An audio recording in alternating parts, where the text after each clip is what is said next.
everyone, welcome back to my channel. So यार we had already been doing about the transportation. हमने पहले humans का खत्म किया, बीच में हमने respiration start किया and now we are back again to transportation. वो that was on student demand कि मुझे respiration बीच में start करना पड़ा, ठीक है. But now we are back again and we are doing transportation of water, transportation of materials and plants, जिसमें मैंने आपको इंट्रोडक्शन में 2 पार्ट्स में आपके साथ डील किया और आपको समझाया कि कैसे और क्यों ट्रांसपोर्टेशन की नीड है प्लांट्स में, प्लस किस तरह का ट्रांसपोर्ट सिस्टम प्लांट्स में एग्जिस्ट करता है as per their energy needs, right. आज हम बात करेंगे ट्रांसपोर्टेशन ऑफ वाटर की, कि प्लांट्स में पानी कैसे रूट से अपर पार्ट तक जाता है.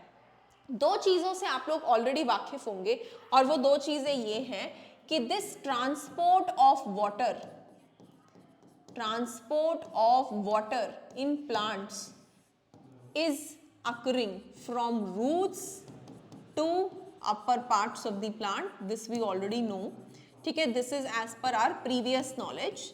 And second thing, there is a structure present in the plants known as xylem, which is helping contribute this transport. ठीक है. Xylem is a pipe like, is a vessel like structure जो नीचे से ऊपर तक जा रहा है और पानी को रूट से ऊपर parts of plant तक circulate कर रहा है.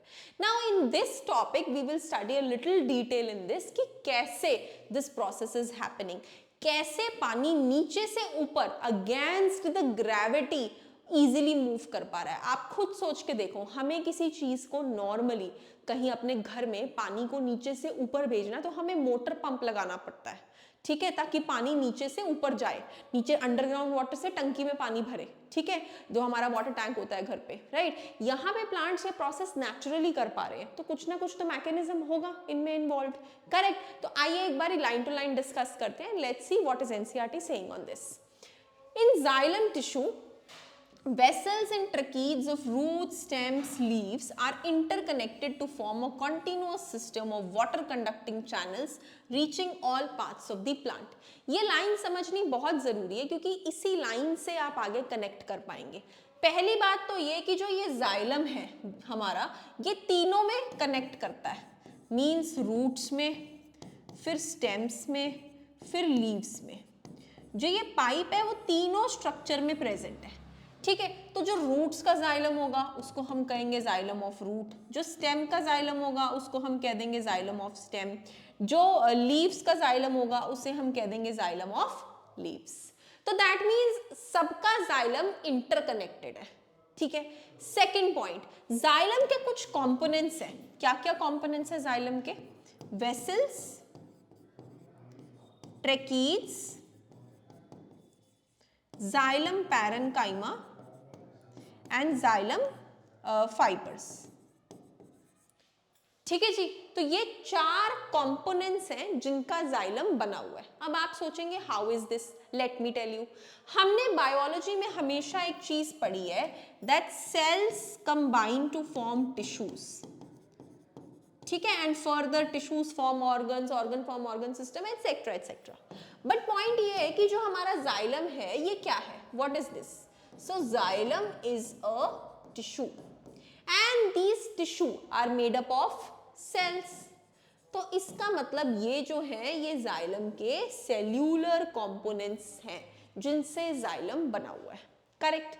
अब अगर हम बोल रहे हैं कि रूट का जाइलम, स्टेम का जाइलम, लीफ का जाइलम सब आपस में जुड़ा हुआ है, तो जाहिर सी बात है कि जो इनके अंदर के सेल्स हैं ये भी सब इंटरकनेक्टेड है. सो दैट इज व्हाई ये लाइन आ रही है कि vessels, tracheids, root, stems, leaves के, they are all interconnected forming a continuous system of channel known as the xylem, ठीक है जी. पहली लाइन हमारी क्रिस्टल क्लियर होगी. अगली पे चलते हैं. एट द रूट्स पे, I am erasing this for your better clarity. At the roots, this is the plant. ये इसके roots हैं. तो roots पे क्या हो रहा है? Cells in contact with the soil actively take up ions. That means ये जो हमारे roots हैं, ये यहाँ पे इनके cells हैं, ये सब cells से बने हुए हैं, ठीक है. और जो बिल्कुल नीचे वाला पोर्शन है रूट का, ये सब मैं सेल्स बना रही हूँ रूट्स के. क्योंकि root is an organ, organ is made up of tissue and tissue is made up of cells. तो अगर मैं इसको जूम करके देखूंगी तो इसके बॉटम पे और सब जगह मुझे क्या मिलेंगे, सेल्स। ये मत सोचना कि नीचे नीचे है, सब जगह है, लेकिन राइट नाउ मुझे आपसे वो सेल्स, आपसे उन सेल्स की बात करनी है जो सॉइल के साथ कांटेक्ट में है। तो ये वाले जो सेल्स होंगे ये नीचे सॉइल के साथ इन टच है, ठीक है। चलिए आइए सॉइल ड्रॉ करते हैं। ये रही मिट्टी, this is all the soil जिसके साथ रूट्स कनेक्टेड है। हम सबको पता है कि रूट्स मिट्टी में दबे होते हैं, so this is the soil. अब सॉइल के अंदर प्रेजेंट है खूब सारा वाटर और खूब सारे minerals. Minerals are present in the form of ions, Na positive, Mg positive etcetera, ठीक है। तो खूब सारी आयंस है। अब वो कह रहे हैं कि जो रूट्स के सेल्स हैं वो सॉइल से ये आयंस ले लेते हैं।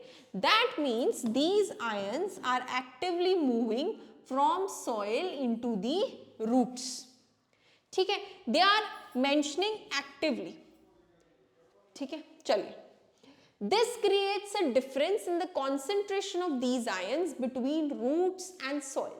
अब पहली बात, अगर यहां से आयंस सेल्स के अंदर चले गए तो एक कॉन्सेंट्रेशन डिफरेंस आ गया। पहले हमारे सॉइल में आयंस अच्छे खासे थे, लेकिन अभी वो ऊपर चले गए हैं, ठीक है। So there comes a concentration difference, ठीक है जी। Water therefore moves into the root from the soil to eliminate this difference. वो आपसे ये बात कह रहे हैं कि इस आयोनिक कंसंट्रेशन डिफरेंस की वजह से जो हमारा पानी है वो भी क्या करेगा, सॉइल से रूट की तरफ मूव करने लग जाएगा ताकि बैलेंस बन जाए। हुआ क्या, हुआ ये कि आयंस, पहले यहाँ पे वाटर और आयंस दोनों इक्वल कंसंट्रेशन में प्रेजेंट थे, ठीक है। आयंस के एक्टिवली एब्जॉर्ब हो जाने के बाद यहां पे आयंस का कॉन्सेंट्रेशन इंक्रीज हो गया और सॉइल में आयंस का कॉन्सेंट्रेशन डिक्रीज हो गया, जबकि पानी यहां कम था और पानी वाटर सॉइल में तो ऑलरेडी ज्यादा ही था। अब इस डिफरेंस को एलिमिनेट करने के लिए थोड़ा थोड़ा पानी भी किसके अंदर मूव कर गया, सॉइल के अंदर, ताकि एक इक्विलिब्रियम स्टेट मेंटेन रहे। So that is what they are saying, that the water also moves into the root from the soil to eliminate this difference. चलिए, हमें क्लियर हो गया। This means that there is a steady movement of water into the root xylem. Root के cells contact में, तो अभी कौन सा xylem into role play, root xylem, creating a column of water that is steadily pushed upwards। वो ये कह रहे हैं, तो इसका मतलब यहां से जो ये स्टेडी मूवमेंट ऑफ वाटर हुआ है रूट्स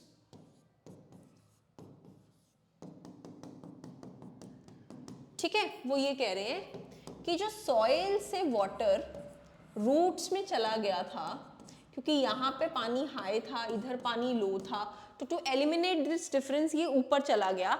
ऐसे ही अब रूट से पानी और ऊपर की तरफ पुश हो जाएगा as per this difference only, क्योंकि अगर रूट्स में अब पानी सेकेंड स्टेज में ज्यादा हो गया है तो स्टेम में पानी कम है, तो कम पानी को एलिमिनेट करने के लिए ये पहला स्टेप था जो पानी ले लिया, ये दूसरा स्टेप है जो पानी लेगा, ठीक है। फिर उसी तरीके से स्टेम में पानी ज्यादा हो गया और लीव्स में पानी कम है, तो अब ये थर्ड जंप मारेगा इनटू लीव्स, ठीक है ना। So this is creating a column of water that is steadily pushed upwards. However, this pressure by itself is unlikely to be enough to move water over the heights. लेकिन ये जो transfer है ना, ये बहुत छोटे डिस्टेंस पे हो सकता है, हाइटेड प्लांट्स में नहीं हो सकता। किंतु तुम सोचो कि लंबे प्लांट्स में भी यही सिस्टम वर्क करे। ये प्रेशर डिफरेंस वाला जो कॉन्सेप्ट है, प्रेशर डिफरेंस ही हो रहा है ना actually, this pressure difference concept, root pressure rather I will say, is not successful in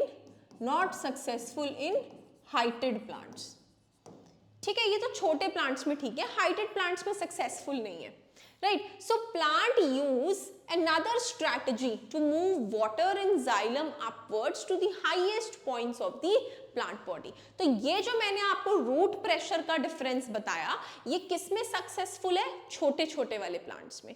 ज्यादा बड़े प्लांट्स में ये थ्योरी वर्कआउट नहीं करती। सो ज़्यादा बड़े प्लांट्स में क्या वर्कआउट करता है ये मैं आपको समझाऊंगी अगली वीडियो में। आई होप आपको ये समझ में आया कि रूट प्रेशर से बेसिकली कैसी चीज़ें होनी स्टार्ट होती हैं और छोटे छोटे प्लांट्स कैसे पानी को एब्जॉर्ब कर पाते हैं against the gravity just due to that root pressure difference which is created. ठीक है जी, that's all, thank you so much.